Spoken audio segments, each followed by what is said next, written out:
to infinity and beyond. Hey, Roger and James here from DisKingdom. In this episode, we're going to be talking about just a generic story thing, really, about are there too many mobile games, especially from like Disney, Star Wars, and Marvel? You know, are there too many of the same kind of games? Is there too much?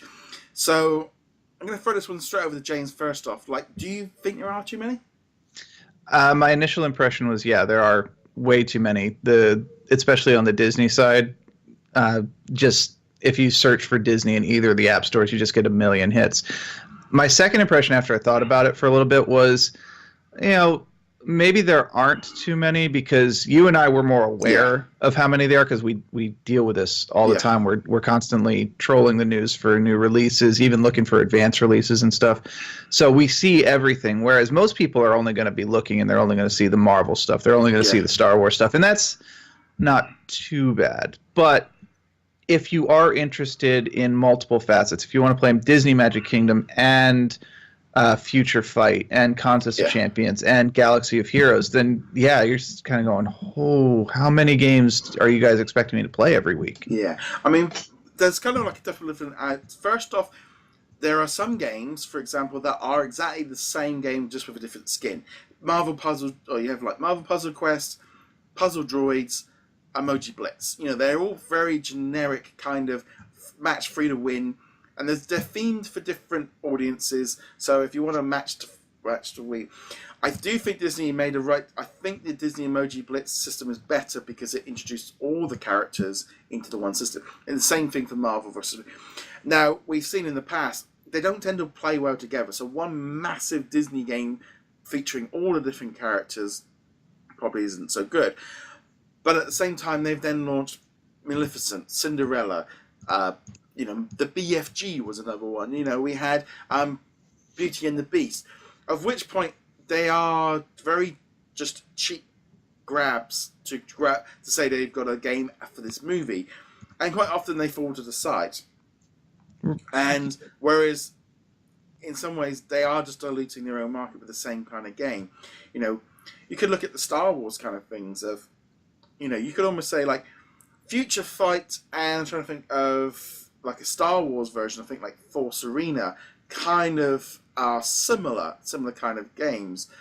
You could then look at like Zoom Zoom and Marvel Zoom Zoom, where ones that tried to do the same thing. They incorporated Star Wars into Disney, but Marvel ended up closing down because it wasn't doing enough. Now I do feel like Star Wars, they keep announcing these new games. I know Marvel have announced a new game. But what seems to be happening to me is I feel like they're spreading their wings too thin, and the messages are getting lost because it doesn't really feel like they're putting any marketing into any of these games. No, in a lot of cases it feels like they're putting the marketing in after a game has established itself as a winner. Like Disney Magic Kingdoms, they launched it with a bit of fanfare, and then it kind of fell off the map, and they do events, but it still managed to grow in popularity. And now that it's popular, they're getting a lot more media push for it. Whereas other games you just never even hear about. I'm trying Marvel Puzzle Quest, you barely hear about it at all. Maybe occasionally when they launch a new character, but otherwise it's not there. Disney Emoji Blitz is another one where the popularity of it seems to have spiked over time, and now you can get like merchandise, you can get the little emojis and stuff. But by the same token, Marvel Sum didn't get any publicity after it launched, and it just disappeared. And they pulled the plug on it. Like, nope, if you paid money, it's gone. If you had those Zum Zums, they're gone. We're not going to transfer them over to Disney Zum Zum, or if you had them, we're not going to transfer them over, stuff like that. So I think the thing is, for me, is like, if you've got too many games within the same franchise, Marvel and Star Wars is a little bit more like that, where they have got a fighter, a puzzler, a shooting, a strategy game. They're offering different services for different kind of players, which in some ways makes a lot of sense because you might be more into puzzling games, and you might like the shooting games. So they're offering different services. So that's where it kind of goes, okay, that's fine. That seems to cover people's basis of doing it. When there's too much overlap, that's where the problem comes in. There's not enough people, not enough to support it. I think like with Marvel, in some way I expect like having Future Fight and Avengers Avengers Alliance. They were in some ways a little bit too similar in some respects, so that's why they couldn't support them all. Now. Well, I don't know if I would use Avengers Alliance because that was plagued with all sorts of marketing problems in addition to launch problems. So many people just mad that they replaced the first Avengers Alliance with the second one. I think a bigger question might be this upcoming action RPG, which is going to compete directly with Future Fight. Yeah.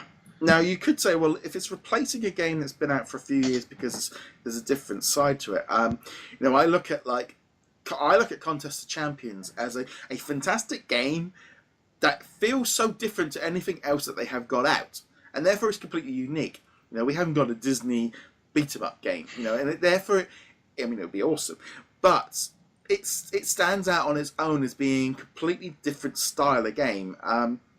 Whereas like Avengers Academy feels very similar, close to like it feels so different, and I think that's a good thing. Different styles, different ways. But I always tend to slide on this thing. I think like, especially with some of the Star Wars ones and some of the Disney ones, they need to be careful because Disney are just closing down games left, right, and center because they're not hitting. We've already seen like Star Wars Uprising. That came in and that went off again. It didn't connect, and they've got to be looking towards new stuff. But at the same time, I do wonder if they have to be careful. Well, they absolutely have to be careful because once you get past a certain point, people stop going, oh, I'll try out all the Marvel games, and once they abandon one of them, it's very easy to start abandoning the other ones as well. You see this in all sorts of, collect them all mentalities. Once you realize, oh, I don't have to collect them all, you start going, nope, don't need that one. It's like my wife the other day, she literally just sort of turned around and went, oh, is there any new games out? Because she's obviously got a bit bored of what she's playing. It's like, we'll check out the charts and stuff. Because she goes, what are you playing? She tried Disney Magic Kingdoms for a bit and didn't really get on with that at all. But I feel Disney are a little bit worse on it because they sometimes bring out games like specifically around the time when a movie comes, like Moana Island Life or Cars Lightning League, and they're trying to kind of, and quite often with them, they are what you would consider generally licensed quick games to kind of make the most of a situation of that movie coming out.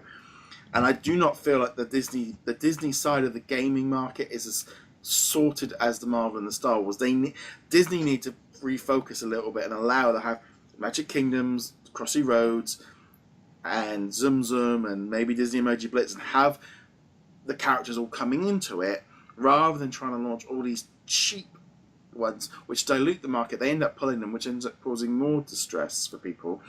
Right. I don't know. It definitely feels like the Marvel side is probably the strongest, and they seem to all offer a very different experience. The Disney side is a bit more messy.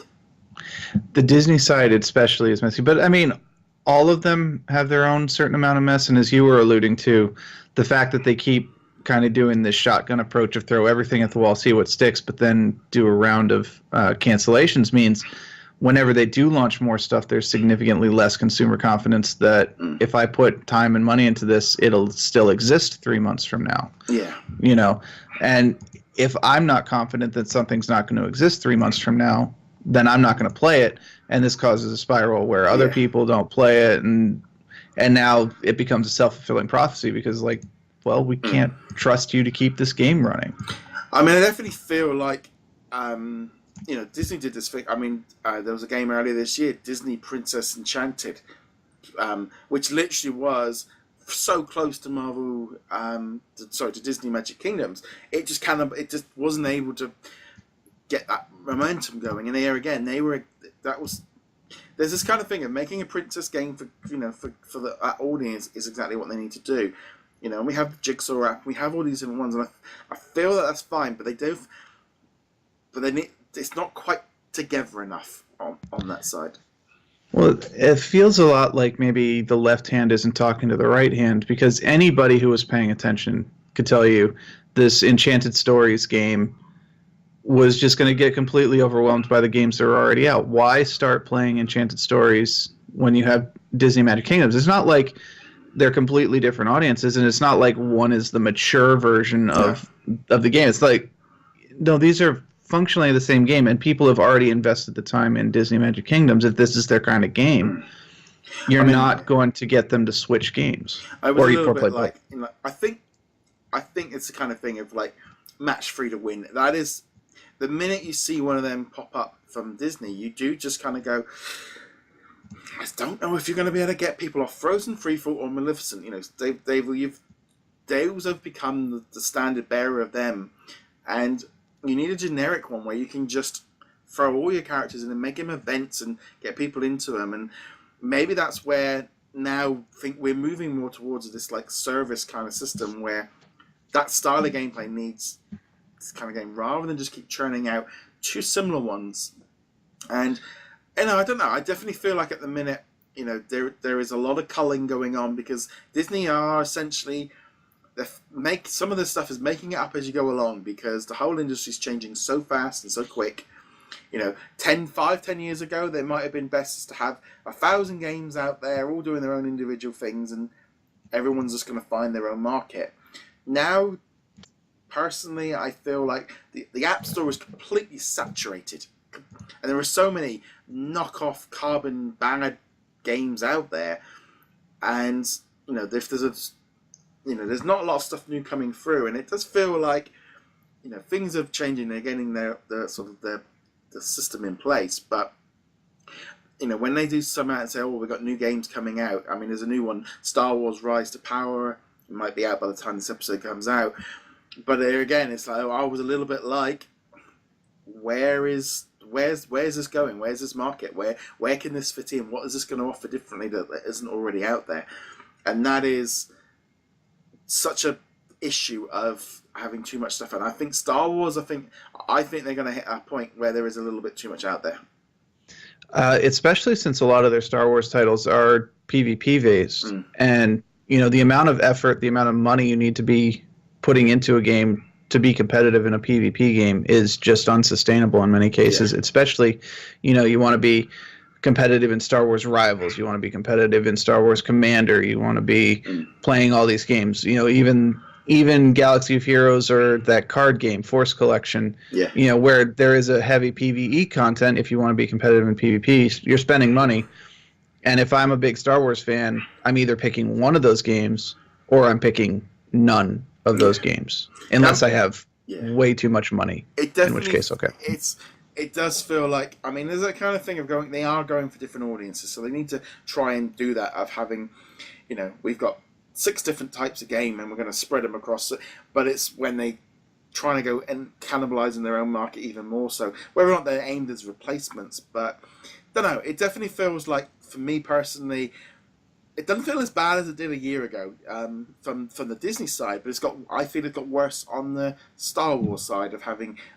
They've kind of been getting a little bit carried away with too many games coming so quickly.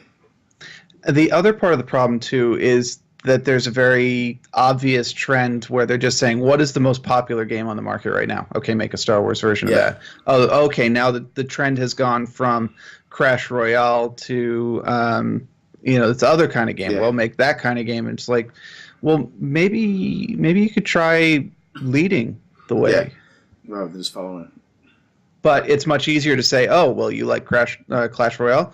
Well, here you go. Here's Star Wars. I don't even remember what Royale at Disney Royale. Well, it was that. I think it wasn't Rise to Power. It wasn't Rivals because Rivals was the shooting game. But Force Arena. Yeah. Star Wars Force Arena is basically Clash Royale. Yeah. So, you know, if you like Clash Royale, here's this, and it's got the Star Wars license, so you can play with Rey and Luke and all these characters, and it's like, well, yeah. Okay, cool, but I'm good. I've already spent a bunch of money on Clash Royale. I haven't because it's not my kind of game, but plenty of people, they're already invested in that. Why would they jump over? So on that note, guys, do you think there are too many? What have you skipped out on, and is there a reason for that? We'd love to know your thoughts. As per usual, you can like, comment, subscribe. You can also find us over at DisKingdom. Where can they find you, James? I'm heroiclegacy.com. And on that note, guys, thank you very much for watching. See you guys soon. Laters. But...